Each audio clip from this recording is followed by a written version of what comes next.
Right, first things first before we get started, I have decorated my book cart. Do we like it? It's literally backwards, you can't tell if you like it. I put stickers on it. Do we like it? Nothing much, just added some stickers, wanted to jazz it up a little bit. Yeah, that's it really, should we get on with the video? I thought today it might be fun to do something a little bit different. I thought I would chat through some of the books that I have read in the last year or so that are not necessarily big on booktok/booktube. Often when you're watching booktok, booktube, a lot of the same books come up. Obviously it's an algorithm thing, so if you're watching a certain algorithm you're probably going to get the same sorts of things show up a lot. Personally, I read basically every genre, so I get like a mix kind of, but it's still often a lot of the same books. And I have two disclaimers before we start. The first one being, this is no shade to booktok/booktube. I literally have an account. I love booktok/booktube. I love getting recommendations from booktube. I have found some amazing books, some less amazing books, but like genuinely mostly really good books. So this is no shade, this is just, I thought it'd be fun to try and talk about some books that aren't necessarily all over booktube. My other disclaimer being, when I say not all over booktube, I mean I haven't seen them. Guarantee you at least some of these books will be somewhere on booktube, or maybe I'm just like living in a little bubble and you're going to be like, babe, this book is literally massive, what are you talking about? Obviously, I can only go off of what I've watched. I don't actually have TikTok, so I can only really go off of booktube. So am I the most educated source on this? Not particularly, but most of these books have under 1,000 ratings. The lowest one has 18 ratings, so I'm willing to bet you haven't heard of that one.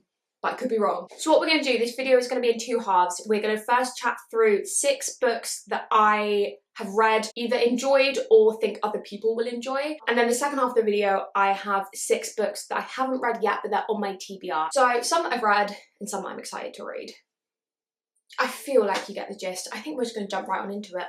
Right, first up, a book that I bought, let's be honest, purely for the sprayed edges. This is The Lamplighters by Emma Stonex. I thrifted this. I think it was the first book I ever bought with sprayed edges. I bought it solely for that reason, and it's really pretty. And it ended up being such an amazing concept. This is set in Cornwall in 1972, and it is a dual timeline. It follows 3 lighthouse keepers, so it's set on like a lighthouse in the middle of the ocean, which, creepy. This book was a lot creepier than I was expecting.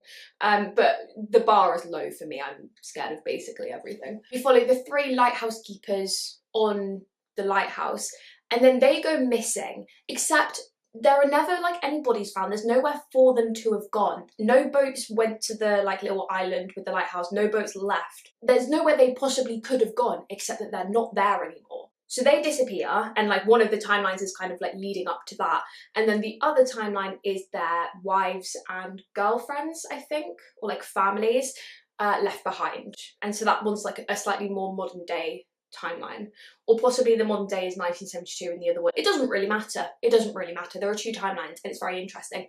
But what is very interesting to me anyway, and I didn't realise until the end of the book, but the whole way while I was reading it I kept thinking, something really familiar about this story, and I couldn't put my finger on what it was, but I was like, I feel like it just feels familiar. It's because it's a true story. The ending is kind of more like a speculation of what could have happened, because in real life they don't know what happened. I do vaguely remember the ending being fairly open to interpretation. I think if you enjoy true crime or like conspiracy theories, then this is one for you. It's fairly slow paced, but it is such just an interesting concept, and I've never read anything that's like almost a reimagining of real events, but kind of like throwing out theories on what could have happened. So if that sounds interesting, that is the first book for you. Then the second book, look, I'm gonna get this author out and you're gonna be like, well, everyone knows this author, and you are going to know the author, but I haven't heard anyone talk about this book, and that is The Long Walk by Stephen King. I have read a few of Stephen King's books. I think this is my favourite. This is a dystopia / psychological thriller, I would say, and it follows these boys in a competition, and the competition is effectively 100 boys go on a walk, and it's a fairly long one, and the concept is they just have to keep walking. They can't dip below like a certain pace, but other than that there are no rules. You just have to keep walking, and if you stop, you're shot. It's basically just last kid standing, and it's psychological. There's not loads happening, and you're just following this boy called Garrity. We're following Garrity, and we're just following him on the walk. Watch him make friends with some of the other boys. You watch him like interacting with some of the audience, because it's like a televised competition and people like come and like cheer them on. It's almost like Hunger Gamesy, kind of.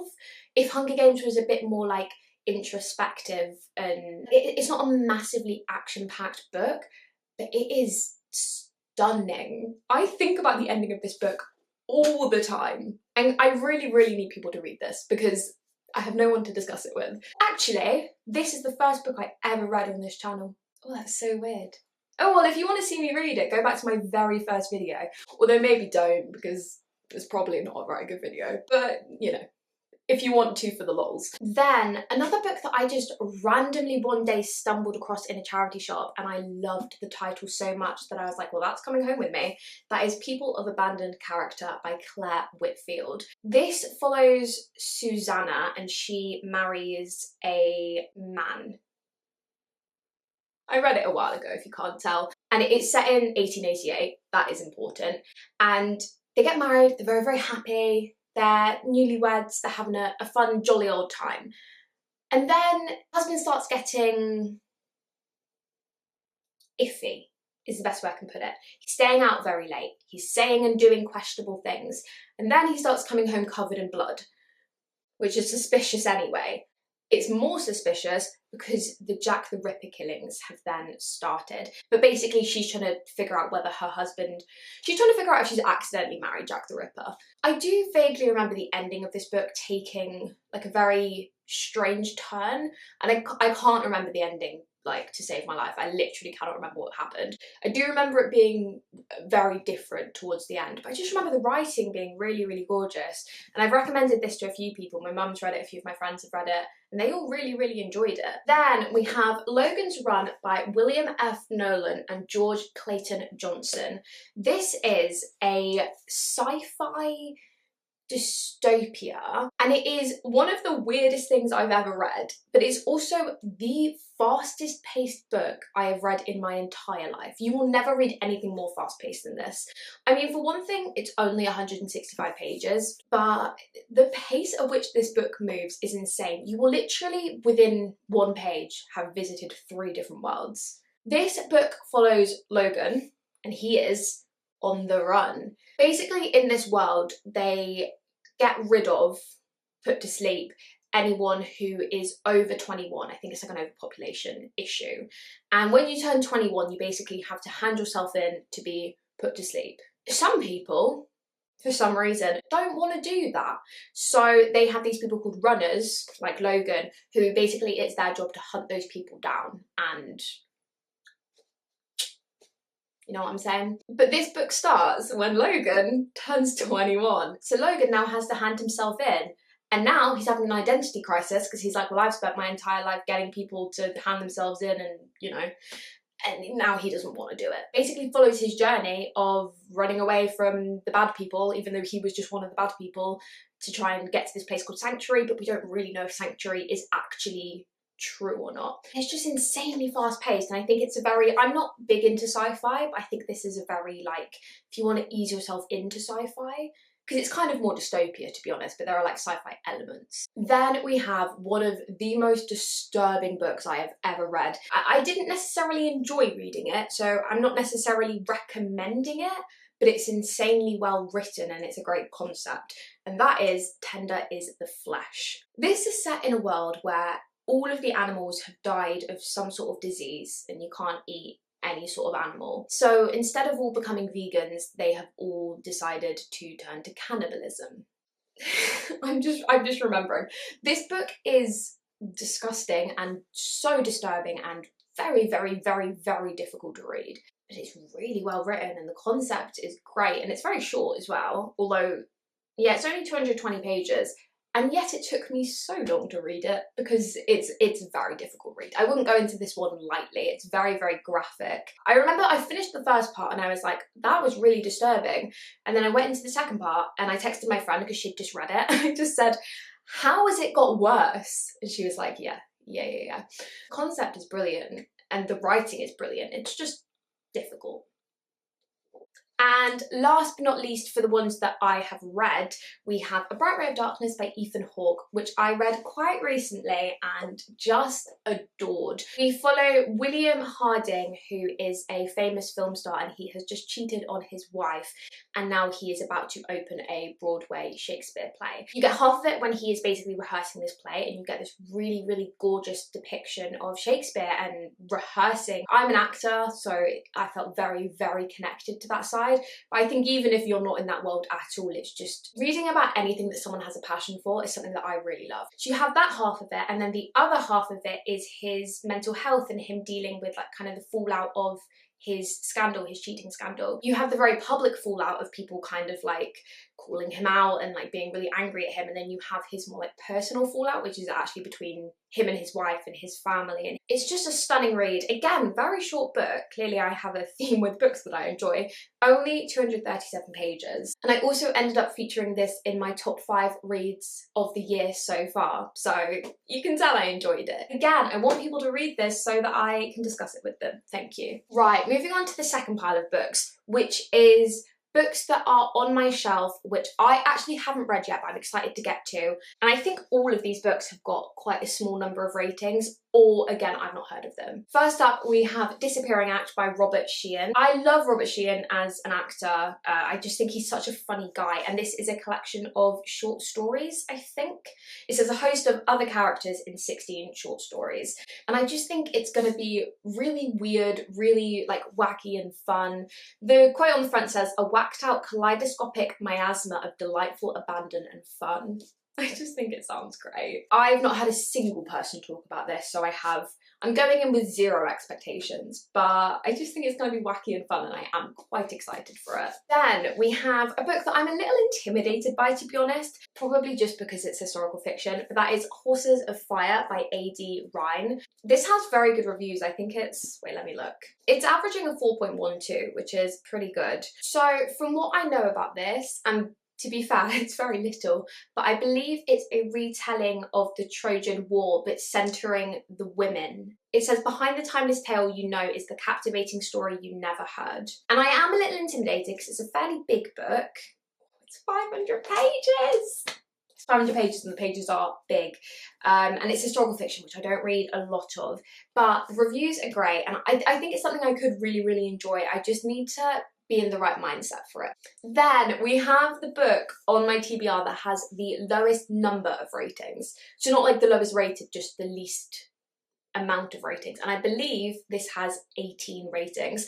My mum bought this for me. No idea how she found it, but it sounds interesting. And that is The Last Interview of Ada Fenn by V.A. Rudies. So this follows 84-year-old Ada Fenn. She's found dead, and because of her age, everyone assumes natural causes, but a post-mortem reveals that her heart problems had nothing to do with it, and it was in fact a murder. So it's a murder mystery about the death of, oh, there's like, sorry, I got distracted because there's pictures. Anyway, as I say, 18 ratings. I don't know how my mum found this. Can't have any like preconceived expectations of this book because I've not heard anybody talk about it, and that's one of the like fun things of going into a book, is knowing nothing about it. It's also kind of scary. Sometimes I like going into a book knowing that people really, really love it and there's a good chance I will too.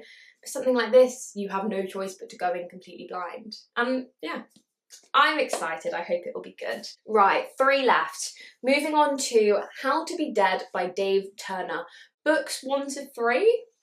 It follows Dave, and he is trapped in a soul-crushing dead-end job. Already love that. Love books about people like stuck in mundane situations. It's one of the reasons I really loved and picked up Eleanor Oliphant is Completely Fine. It says his life is going nowhere until he has a near-death experience. It says, though death thinks it's a near Dave experience. It says Death and his office staff must protect humanity from ghosts, zombies, vampires, and medium-sized apocalypses, and have a nice tea and biscuit. Okay, I have no idea what this is about. It's giving cozy fantasy, but I thought it was like a thriller. I don't know what this is about. Me and my mum's book taste do not always overlap, but she really, really wanted me to read this, so I'm gonna give it a chance. To be fair, it sounds really, really interesting. I'm actually quite intrigued about this one now. Then we have another author that I have actually read from before, and I think you will probably recognise the author. But again, even though this is her more recent release, I've not heard anybody talk about this, and that is After You'd Gone by Maggie O'Farrell. Maggie O'Farrell well, she probably read it as well, but she wrote Hamnet. It's a very, very sad book, but it is beautiful. So when I was book shopping the other day and I saw another book by her, even though I'd never heard of it, I was like, well, I'm gonna have to pick that up. And it sounds very, very different. This one is not historical fiction. This one is modern day, and it follows Alice. She boards a train to Scotland. Hours later, she steps into traffic on a busy London road and is taken to hospital in a coma. And it's basically, I think the story is them trying to figure out if she stepped into traffic on purpose and kind of like why she would do that. I don't know a whole lot about this. Obviously, as is the point of the video, I haven't heard anybody talk about this yet, but Maggie O'Farrell, her writing and her like character and storytelling, it was just stunning in Hamnet. So I'm really excited to pick up something else by her. And then last but not least, we have 12 Minutes to Midnight by Christopher Edge. I think this is YA, possibly younger. I actually read, or again, started this when I was younger. And I remember it being like a creepy, like I guess like horror, but like a young horror. But it follows this girl. She works for a newspaper, or possibly she owns the newspaper. It says, in London's notorious hospital for the insane, people rise from their beds. They're not dead, they're in bed. And they start scribbling on the walls at 12 minutes to midnight. And it's about this 13-year-old girl basically trying to figure out why. 250 pages, and I would just like to get to this at some point because I remember enjoying it and I want to know what happens. Right, done. There we have it. 12 books that hopefully you haven't heard of, or actually, this will be a fun game. In the comments, tell me out of these 12 how many you've heard of, so I can see if I've done a good job, because you might literally be like, 12 out of 12. These are everywhere. What are you talking about?